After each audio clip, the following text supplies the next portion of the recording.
കാത്തിരിക്കും. എല്ലാം ആറ് തണുത്തു. നിന്നൊക്കെ നേരത്തെ കാലത്തിലൊന്നും വീട്ടിൽ വരത്തില്ല. വരുന്നേ വരും. എങ്ങാണ്ട് കള്ളും കുടിച്ച് മലന്ന് കിടക്കുക. വന്നോ?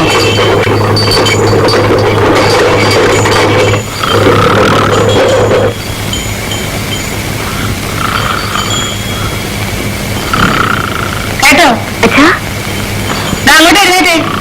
വീട്ടിലെത്തി. എഴുന്നേക്കാൻ നമ്മളെ കാളന്മാരെ കൊല്ലം പുറത്തോടാ. ഇങ്ങനെ പറഞ്ഞ എനിക്കൊന്നും തന്നില്ലെങ്കിൽ വേണില്ല. നമ്മളെ കാളന്മാർക്ക് എന്തെങ്കിലും കൊടുക്കണം. എനിക്ക് തന്നൊരു പല പിന്നെ ഞാൻ നോക്കിക്കോളാം. എന്നെ പിടിക്കൊന്നും അല്ല ഞാൻ പൊക്കോളാം. എനിക്ക് എന്നെ പിടിക്കണ്ട.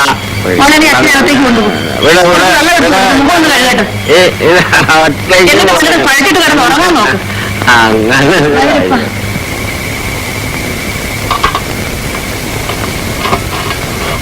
ഒരുപാട് കുടിച്ചല്ലേ?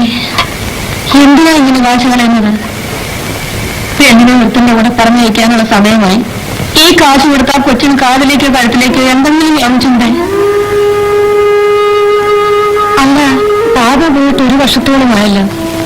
പെണ്ണാണെങ്കിൽ അവനെയും കാത്തിരിക്കുക. ഇത്രയും കാലങ്ങളായിട്ടും ഒരു എഴുത്തുപോലും കാണുന്നില്ലല്ലോ. ഇനിയും നമ്മൾ അവനെ കാത്തിരിക്കണം. നീ ഒന്നും തത്രപ്പെടാതിരുന്നല്ലേ മീനാക്ഷി. ഓരോന്നിന് ഓരോ കാലവും സമയവും അതിന്റെ സന്ദർഭമൊക്കെ ഉണ്ട്. അത് നടക്കേണ്ട സമയത്ത് അത് തന്നെ നടന്നോളും. അല്ലാതെ പിന്നെ വഞ്ചി കിടന്ന് ഓടിയെന്ന് വെച്ച് കരക്കെടുക്കില്ല. അതതിന്റെ ഒരു സമ്പ്രദായത്തിലൂടെ.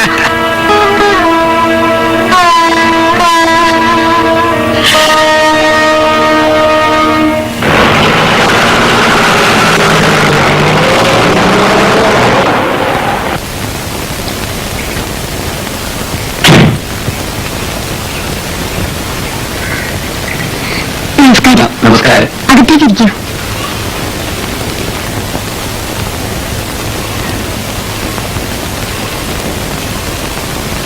ഇരിക്കൂ.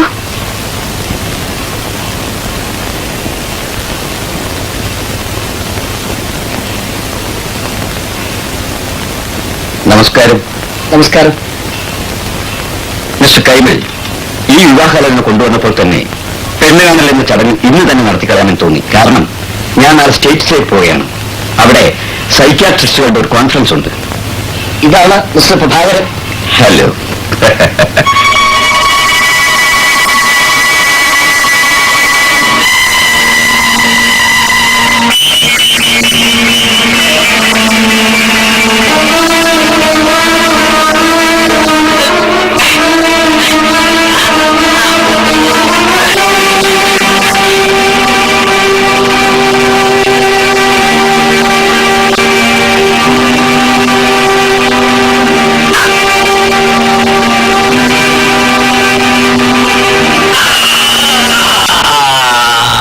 ഞാൻ നിങ്ങളെ ഭ്രാന്തിന് ചികിത്സിച്ചിട്ടുണ്ട്. മിസ്റ്റർ പ്രഭാകരൻ, ഞാൻ വേറെ അല്ലേ? I am very sorry. ഇതെന്റെ മകളുടെ പ്രശ്നമാണ്. I cannot take any risk. I cannot. ഈ ബന്ധം എനിക്കിഷ്ടമല്ല.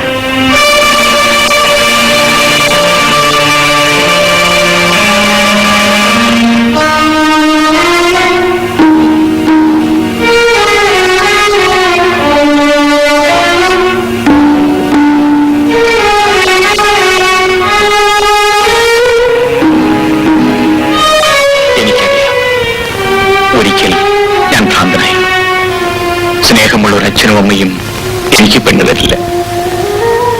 ഇനി ഇവിടെയും പെണ്ണ് കാണാൻ ചേട്ടൻ നിർബന്ധിക്കരുത്. പറഞ്ഞയച്ചാൽ ഞാൻ പോവുകയുമില്ല.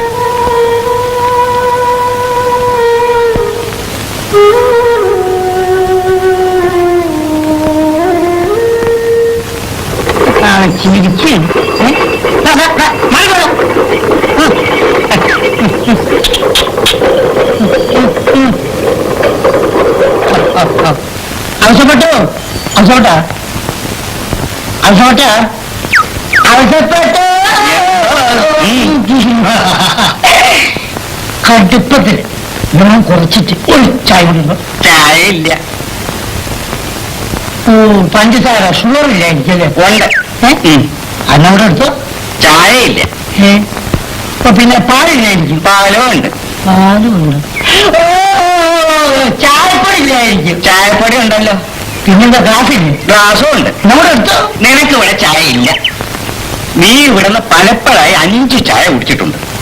5 ചായയുടെ മുഴുവൻ കാശ് തരാതെ നിനക്ക് ഇവിടെ ചായ ഇല്ല. ഞാനിവിടെ 5 ചായ കഴിച്ചു. ഓർക്കുന്നില്ലല്ലോ. എന്റെ ഈശോ. അവസപ്പെട്ടു അവസപ്പെട്ട് മറിയുടെ രോഗമുണ്ട്. ഒരു കാര്യം, നല്ലൊരു വൈദ്യനെ കാണിച്ച് 4 ലിറ്റർ എണ്ണ തിളപ്പിച്ച് 2 ലിറ്റർ എണ്ണ തൊഴിലേക്കും 2 ലിറ്റർ എണ്ണ ഉള്ളിലേക്കും കഴിച്ചാൽ അവസപ്പെട്ടിന് മരിക്കുന്ന വലിയ അസുഖം ഉണ്ടാവില്ല. ഞാനാ പറഞ്ഞു പോകാൻ. എടാ കുഞ്ഞെ, ഞാൻ ഈ പ്രായത്തില് നിന്നെ പോലെ ഒരുപാട് പേരെ കണ്ടവനാ. ആ നീ ഇപ്പൊ പോ. എന്താ എന്തൊക്കെയുണ്ട്? എന്റെ മുതലാളി അങ്ങനെ തട്ടിമുട്ടി അങ്ങ് പോകുന്നു. പിന്നെ കടയുടെ കാര്യം ആകെ പോക്ക. കുറച്ച് സിമെന്റിന്റെ പണിയുണ്ട്. 5 റോഡ് പൊട്ടിയിട്ടുണ്ട്. അതൊക്കെ ഔഷധം എന്താ വേണ്ടതെന്ന് വെച്ചാൽ ചെയ്തോളൂ. ഒന്നിനും വിഷമിക്കണ്ട. ചായയോ കാപ്പിയോ ഒന്നും വേണ്ട. ഇതാര്? നിന്റെ അളിയനെവിടെ? വീട്ടിലുണ്ട്. നിങ്ങൾ 2 പേരും കൂടെ പോയി ആ നാളികേരൊക്കെ പോയി കേട്ടോ. ഞാൻ പറഞ്ഞോളാം. പ്രഭാകരൻ സാറിന് കല്യാണക്കാരി ഉണ്ടെന്ന് കേട്ടു. അത് നടക്കില്ല ഔസഫി. അതെന്താ? പ്രഭാകരൻ സാറിന് പണ്ട് അസുഖം ഉണ്ടായിരുന്ന കാര്യം അവരറിഞ്ഞോ? അതറിയാത്തവരാരാ? അതറിഞ്ഞുകൊണ്ട് അവന് പെണ്ണ് കൊടുക്കുന്നതായി കൊടുക്കട്ടെ. അല്ലെങ്കിൽ കല്യാണം ഭ്രാന്തി നമ്മൾ എന്താ ബന്ധം? നീ ഞാൻ പറഞ്ഞ ജോലി പോയി.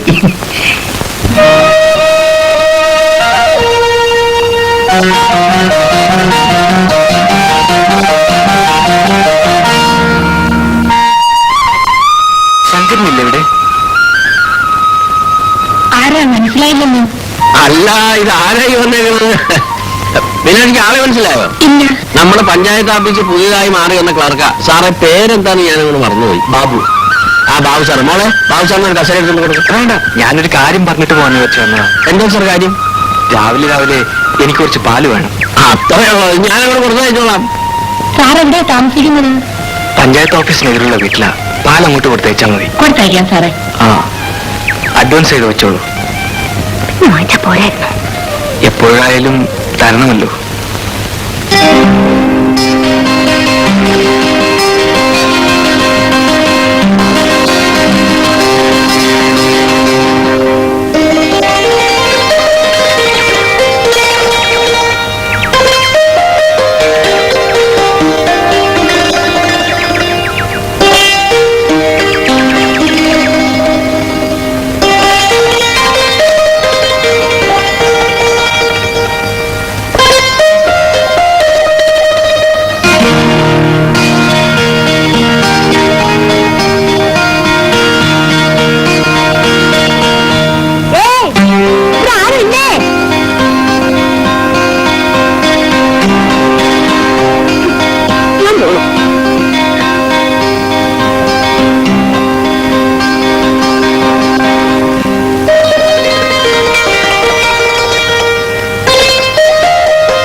നീ എന്റേതാകുമല്ലോന്നോർത്തു.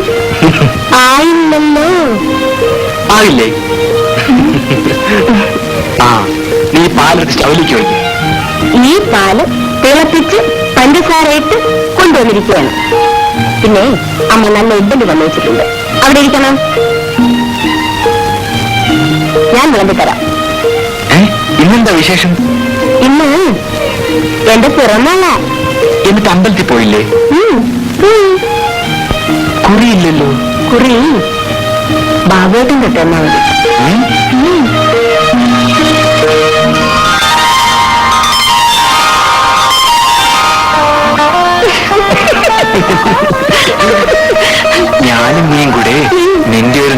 എറണാകുളം